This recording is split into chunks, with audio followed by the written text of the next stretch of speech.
This video is brought to you by patreon.com/worsttake. Get access to exclusive live streams and Discord servers, on-screen shoutouts, and early access to some videos when you join now. Help make sure that we can continue to make content like this by supporting the Patreon. Links are in the description down below.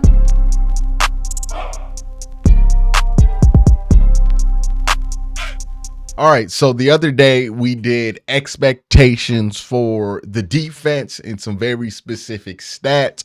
Now, what I want to talk about today is what are the expectations for guys who will be catching the ball? And when I say this, I'm not just talking about wide receivers. I'm talking about tight ends. I'm talking about running backs. What do I think the range, the spectrum of expectations for this offense should be? What do I think is the high end? What do I think is the low end? And what do I think eventually we're going to settle on? And again, I want to make it clear. Some of these yardage totals aren't going to be what some of y'all are fantasizing for everybody right now. But I think when everybody fantasizes about what the team's going to get in the off season, we forget that we have to add all these numbers up, and then you add them up and you're like, well, if this guy gets 1,000 and that guy gets 1,000 and that guy gets 900 and that guy gets 900, then everybody has that many yards, and all of a sudden we throwing for 8,000 yards. So I made sure that this came to about a reasonable, it's still a high yard total, but a reasonable yard total, a reasonable touchdown total, and my explanations on why each player can reach these goals and why I think each player should reach these goals. Now, when it came to receiving yards, I did this a little bit differently, right? Where I had specific numbers on the defensive side when it came to expectations for receivers or anybody's receiving stats. I'm doing a spectrum of yards, anywhere in between these two numbers. And then I'm telling you where on that spectrum I think it's more likely a player lands versus not likely a player lands in that spectrum. So let's get this started. We're going to start with the running backs, and you can see all the stats here. I'm going to reveal it all right now.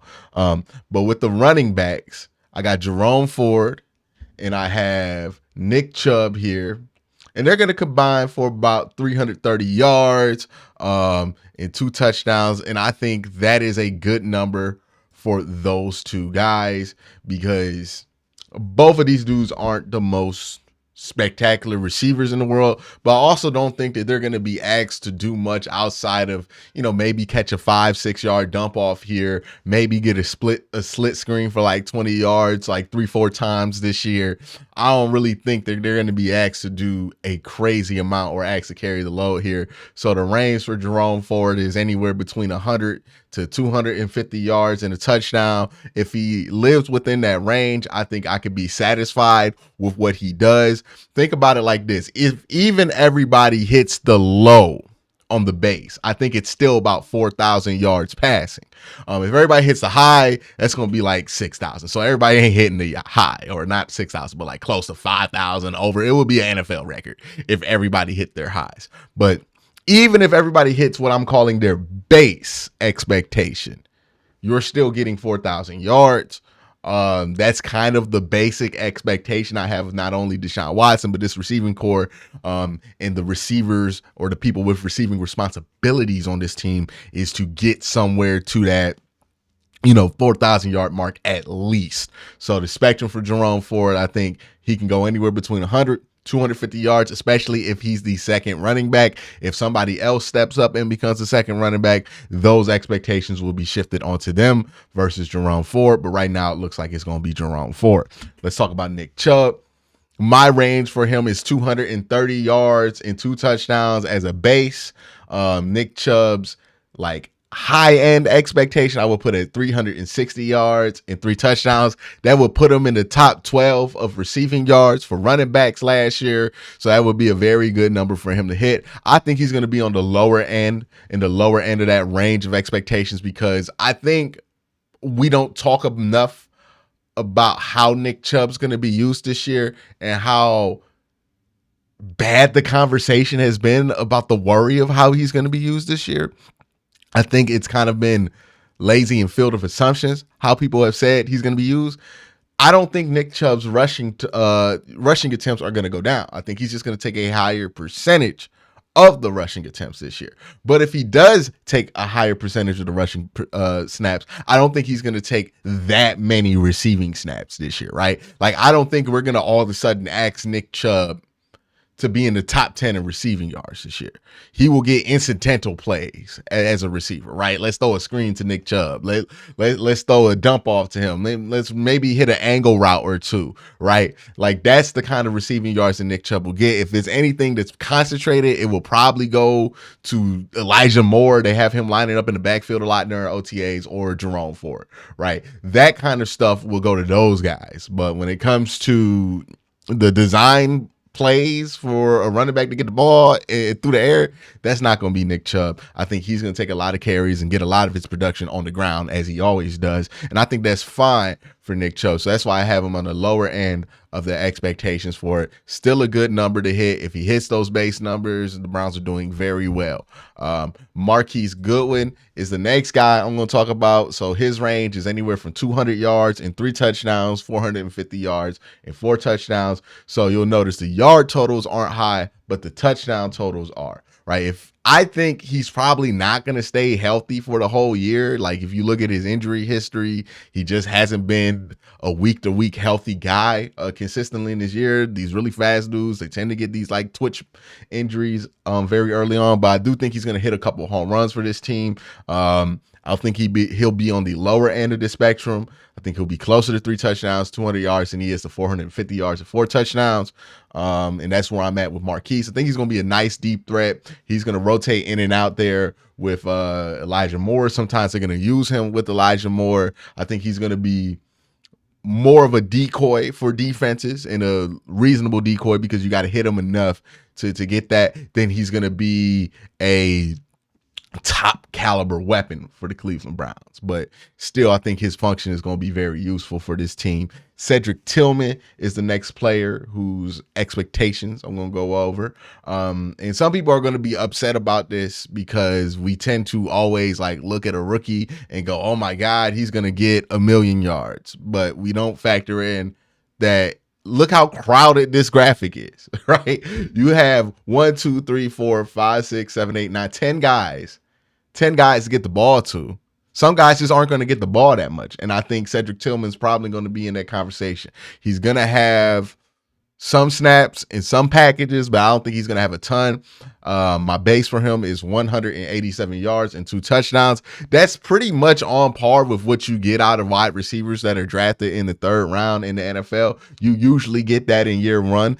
If he does show up, I think he does have like the largest range of anybody here, right? He could get 187 yards, 2 touchdowns, but I think if somebody goes down or he really, really steps up in camp, he can go to a 600-yard, 6 touchdown guy. But I think he's going to live on closer to those base expectations than anything. David Bell is the next guy here, 250 yards and a touchdown. But I do think his range is a little bit higher than most people do, because I think there's a world where he can get 500 yards and 3 touchdowns. But I think if everything goes the course, David Bell's probably going to be closer to that 250 yards, 1 touchdown, because again, there's just so many more guys that are going to be utilized, right? We got to get Donovan Peoples-Jones his targets. We got to get Elijah Moore his targets. You got to get Amari Cooper his targets. You got to get David Njoku his targets. Those guys are going to be first in line. Then you got guys like David Bell and Cedric Tillman and Marquise Goodwin that are going to get specialized spots, and they're going to have to find their way. There's a world where they excel and they just take advantage of every target that they get, and they can get those higher end numbers. And I would love that, but I think they're probably going to live in the range of more average production for these guys. Let's go to David Njoku, and this is another one where I anticipate some people being upset. But I think, again, the ideal of David Njoku's production and the actual reality of his production are 2 different things. He's never gotten 700 yards in a season. Correct me if I'm wrong, but he's never gotten 700 yards in the season. So if he does get 700 yards and 7 touchdowns, which I have him marked to do, that would be a career high in both yards and touchdowns. So I'm predicting the career high, but I think that's not going to be high enough. I think people are thinking that David Njoku's going to like double his yards from last year. I just don't think that's realistic. His base is about 600 yards, 4 touchdowns. It's not much of a range here, right? Like I think he's going to have a decent year regardless. I think he's going to be on the higher end of this range because I do think that having guys like Marquise Goodwin, Cedric Tillman, and Elijah Moore are going to help open him up in the red zone to get more touchdowns. I think that's really where he's going to make a leap. He's going to get 7 touchdowns, 700 yards. I think that would be good for this team if he could do that, and I think that would be a great number for him to hit. You got Jordan Akins here. I have for him his base kind of expectation, 300 yards and a touchdown. But if he hits his high end, again, 605, which would be pretty much David Njoku level production, I think he's going to be closer to the lower end just because, again, there's so many bodies in this rotation. There's so many guys that you want to hit. Deshaun Watson's going to spread the ball out. I can't necessarily expect that Jordan Akins is going to have a career year here when there's so many other mouths to feed. You have guys like Cedric Tillman probably not getting a ton of targets, David Bell not getting a ton of targets, and even Marquise Goodwin might not get as many targets as we're anticipating. I think that Jordan Akins is probably somebody who's going to be used in more of a specialized role, which is fine. And I think he's going to help free up David Njoku so he can get some of those numbers that we're talking about here. Donovan Peoples-Jones is the next player here. His range is another one where it's like, I'm pretty sure what we're going to get from him. I think he's going to be closer to that 800 yards, 4 touchdown number that he was at last year. I think I want Donovan Peoples-Jones to get better, but I don't really see where he's going to get better. He seems like he's tapped out on his athleticism, or topped out on his athleticism. He seems like he's topped out on his route running. Like, I don't see where he's going to get much better than he was last year. And last year he was a good number 2, but I think that's kind of where he's going to sit at. At this point in his career, this is usually where guys kind of land into what they are. And he's a really good receiver. He's just not a great receiver, which is fine. I think that base expectation of 800 yards and 4 touchdowns is work. It's work. You know, I think the high end, he can get 925 yards, 6 touchdowns. I think somebody would have to go down for that to happen because, again, I think Elijah Moore is going to take a lot more attention this year, and I think Amari Cooper is going to take a lot of attention. And then you got David Njoku. I think Donovan Peoples-Jones is going to get what's in between that. There's going to be a lot there because I do think Deshaun's going to throw the ball a lot. But that being said, I also don't think that he's going to have a career year. So I think that's a good amount. I think that range is good for him, and I think he'll stay in that range there. Elijah Moore, 600 yards, 4 touchdowns is his low end. 850 yards and 7 touchdowns is his high end. Again, with him, I'm more concerned about the yards per reception number or yards per target number. With Elijah Moore, he's someone who's supposed to hit home runs. Same thing with Marquise Goodwin, right? If Marquise Goodwin gets 200 yards and 10, 20 plus yard plays, amazing season for him. Same thing with Elijah Moore, right? Where Donovan Peoples-Jones will get, he'll get some chunks, right? But if Elijah Moore gets 850 yards and 7 touchdowns, but let's say in those 850 yards, you have